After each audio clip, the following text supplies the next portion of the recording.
El día de la entrega pusimos las cámaras en dos lugares clave en la vida de nuestro ídolo. Una escuela de fútbol en su Rosario natal y una peña del Barça. Dos países, dos edades, dos historias, un mismo objetivo: hinchar por el más grande.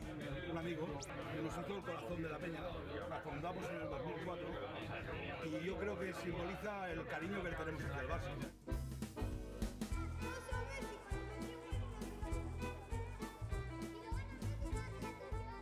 Cristiano, Messi, Iniesta, ¿cuál es tu favorito? Bueno, lo tengo muy claro, va a ganar Messi seguro. Clarísimo, tú, Messi.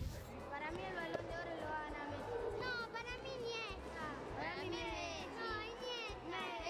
No hay que lo supere, a Messi no hay que lo supere. A mí me gusta cómo juega Messi. A mí me gusta cómo patea los tiros libres. Como jugador es más perfecto Messi. Estoy hace muchos años trabajando con chicos de fútbol infantil. Siempre uno sueña con que uno de ellos sea el próximo Messi. Messi. Messi. Dios Messi.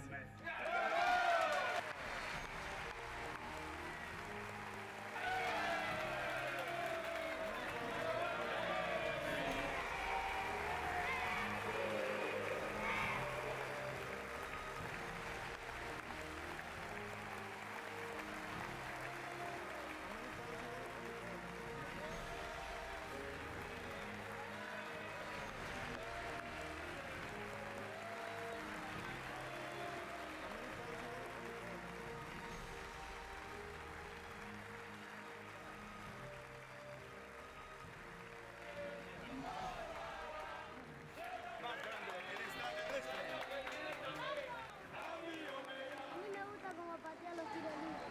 Es Dios. Yo creo que para mí es Dios. Cómo juega, cómo gambetea, cómo hace los goles, cómo patea. Es el mejor, he visto jugar a Cruyff y como él no hay nadie. Bueno, buenas noches. La verdad es increíble poder recibir este premio otra vez, poder conseguir el cuarto y que sean seguidos, la verdad sí. Nada, agradecer a mi familia, a mis amigos y por último y muy especialmente a mi mujer y mi hijo que es lo más lindo que me dio Dios. Muchas gracias. Otro récord logrado, otra gloria más para la Pulga. Así sigue Mundo Leo.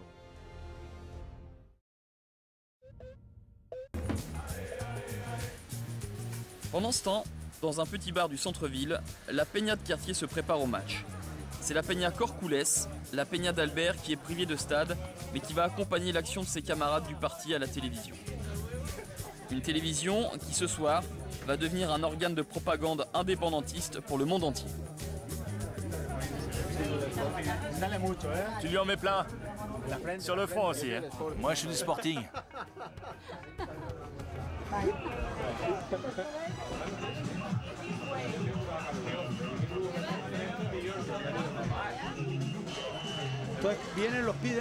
Ils les commandent, je les mets de côté et ils viennent les chercher à la mi-temps.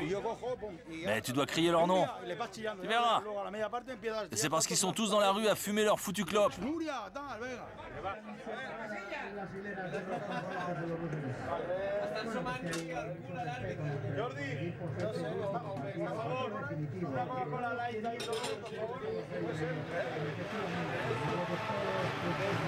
L'hymne du Barça retentit aux quatre coins du stade, les joueurs se positionnent pour la présentation des équipes. C'est le moment. La peña du petit bar tout entière retient son souffle, c'est l'heure. David et Pep sont à leur poste, avec l'aide d'autres supporters du Barça, ils vont déployer leur banderole.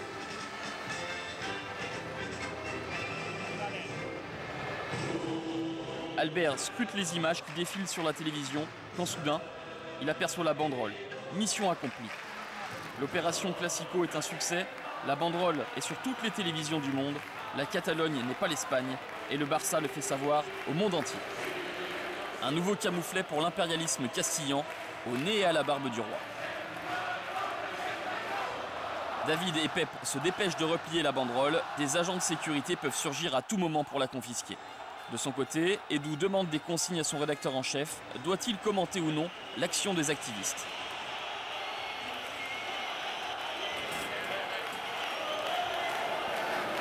Le match vient de commencer. Pau est aux premières loges, c'est le cas de le dire. Rien ne lui échappe. Il se délecte de la moindre passe de son équipe fétiche. Sur le terrain, la compétition est rude. Les Madrilènes veulent en découdre. La situation est préoccupante. Le supporter du Barça est de tradition pessimiste. L'ambiance du petit bar est électrique. Tout le monde a les yeux rivés sur l'écran. Guardiola s'est levé pour intervenir. Les Madrilènes sont trop violents. Tout le monde est d'accord. L'arbitre laisse jouer. Quand soudain, c'est le but du 1-0 pour le Barça. Le sourire revient, le stade applaudit, debout, comme au théâtre.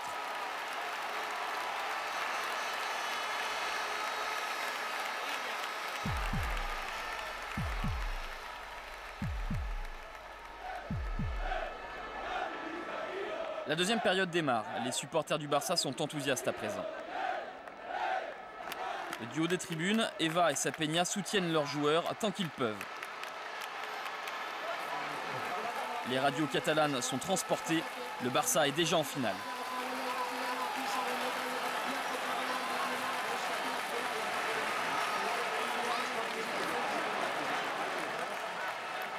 Mais sur le terrain, les joueurs madrilènes multiplient les fautes sur Messi. Il est en danger. Dans le petit bar, c'est l'indignation. Les Madrilènes sont des sauvages.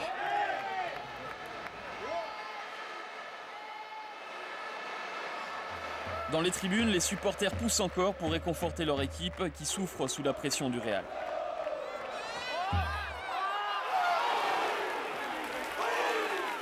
La ville tout entière de Barcelone est derrière le Barça, devant sa télévision ou dans le stade.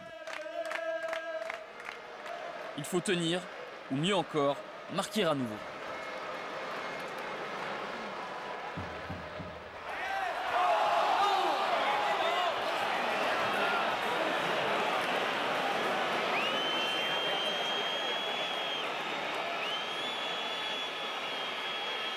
Mais sur le terrain, les Madrilènes finissent par égaliser, un partout.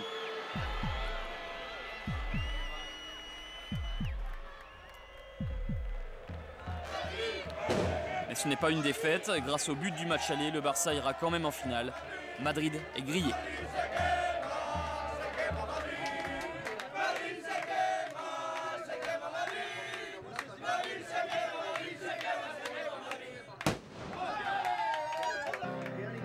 Les valeurs du Barça ont encore eu raison de l'invasion madrilène sur le Camp Nou. L'ennemi héréditaire a été repoussé. Xavi, Iniesta, Messi, Puyol, la bande de copains de la Masia ont encore une fois vaincu les mercenaires du Real de Madrid.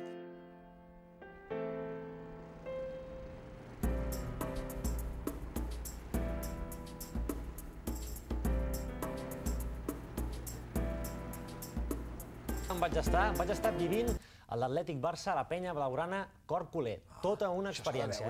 Això s'ha de veure. Si et sembla, veiem com viuen un dia de partit normal i corrent els socis de la penya Cor Culer. Com ja és tradició des de fa 4 anys als dies de partit, la seu de la penya blaugrana Cor Culer, situada a l'Eixample de Barcelona, s'omplia per seguir de prop el partit del Barça. Malgrat que alguns tenien altres preocupacions al cap, la majoria de membres de la penya es preparava per fer allò que tan bé coneix la Colerada: patir. I mireu si patien, quina cara, pobret, que marquin ja! Mitja part a la catedral, partit força avorridot, però això sí, els ànims i les ganes d'animar seguien intactes. Un entrepà per aquí, una cerveseta per allà i sant tornem-hi. Aviam si obrim la llauna aviat. I dit i fet, minut 18, Eto'o rebenta la porteria de l'Atlètic i fa esclatar la parròquia blaugrana. Ara sí, per fi, ja podem respirar una mica més tranquils, home. A mi m'hagués agradat més que hagués jugat al Messi perquè haguessin fet algun gol més. Però no, i el Guardiola no ho ha volgut així, doncs la vaig seguir Déu. De totes maneres, jo crec que anirem bé. Costarà molt guanyar. Guanyarem alguna cosa segur, perquè tampoc tenim massa rivals. Vull dir, a part del Madrid, el Villarreal i el València, els altres estan pitjor que nosaltres, però no... Tenim que canviar. I al final, alegria. Victòria a la catedral, 3 punts al Sarró i tots contents. Ara tanquem la paradeta, cap a casa i fins la propera. Quin bon ambient i que bé que van tractar el Xavi Porcallà els integrants de la penya Cor Culer, eh? Mira'l, mira'l. Fixa't, què ens van regalar. Fixa't. Ens ho hem de veure quan el Barça guanyi... Mireu, Quan el Barça guanyi el primer dels títols que guanyarà aquesta temporada, brindarem... Brindarem amb cava, amb Montferran. Cava de la penya Corcoler. De la penya Corcoler a Corcoler, gràcies a Sebastián González, l'amo del bar Sorio, on van poder veure... サグラダ・ファミリアから歩いて1分のところにあるバールソリオ。そのバールを集会場にするコルクレーというペーニャに潜入し、バルセロニスタたちの熱狂度をチェックすることが今回のミッション。お、早速やってますね。Mi madre americano, mi padre japonés. スペイン語上手じゃの。わしの両親は2人ともカタルーニャ人じゃ。良い話があるんじゃが、わしの2人の孫が生まれてすぐにバルサの総主になったんじゃ。つまりわしの家族は生まれながらにしてバルセロニスタなんじゃよ。と語るおじいちゃんはこのペーニャの会長ジョルディ・ロカさん。ソシオ歴なんと67年。すごい。学校、女房、あるいは宗教を変えたとしても俺はずっとバルサファンだ。とバルサ愛を豪語するのはこのバールのオーナーセバス・ゴンサレスさん。一体2人からどんな話が聞けるんでしょうか。まあとりあえずムムム取材開始。さてまずは今シーズン絶好調のバルセロナについて、果たして新生バルサは優勝できるんでしょうか。グアルディオラだ。今シーズンはチャンピオンいきますかね。俺はいつもバルサが優勝すると信じちゃいるが、今シーズンはまだ弱いチームとしか戦ってないからな。バレンシア、セビリア、レアル・マドリードと戦った時に本当の強さが分かるはずだぜ。ただグアルディオラについてはローテーション使うだろ。そこがどうも気に入らねえな。常にマックスでベストメンバーを送った方がいいのではない。その通り。あんただってベストメンバーが見たいだろう。リーガだろうがチャンピオンズだろうがな。昔はスタメンが暗記できたもんさ。怪我をしたら帰ればいいんだよ。今の連中はすぐ休みたがる。ったく。手厳しい答えにさすがの J さんもタジタジですね。さてここで永遠のライバルとの一戦、クラシコについて聞いてみました。でも本当に12月のクラシコは本当に熱くなるんじゃないですかね。もうとんでもないことになるでしょうね。クラシコってのは本当に大事だ。例えばバルサの調子が悪いとするだろう。だけど勝てば勢いを取り戻すきっかけになるんだ。レアルは憎いが逆に尊敬もしている。だってもし奴らがいなかったら俺たちの張り合いがなくなるからな。それよりも最悪なのはペリコ、つまりエスパニョールファンの連中さ。ちょっと若いの、わしの話も聞いてくれよ。わしもペリコが大嫌いなんじゃ。11歳でバルサのソシオになって以来、あいつらとは犬猿の仲なんじゃよ。いつの間にかエスパニョールの話題になってしまいましたが、まあご愛嬌。最後はバルサへの熱い思いを聞いてみましょう。本当にバカな質問だと思うんですけども、生まれ変わったらバルセロナに生まれてバルサファンにもちろんなりますか。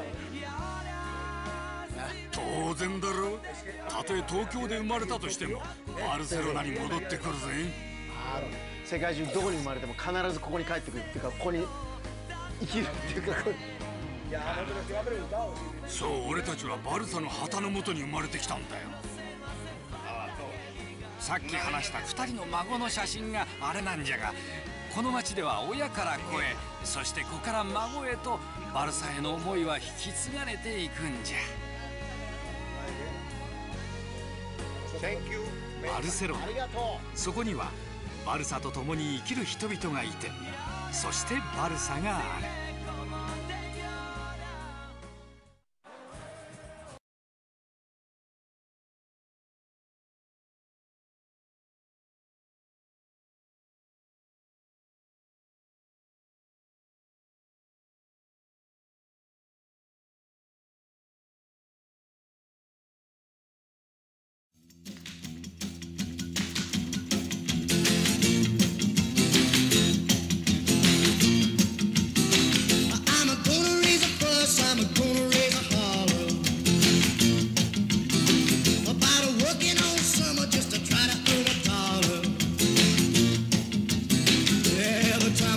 Baby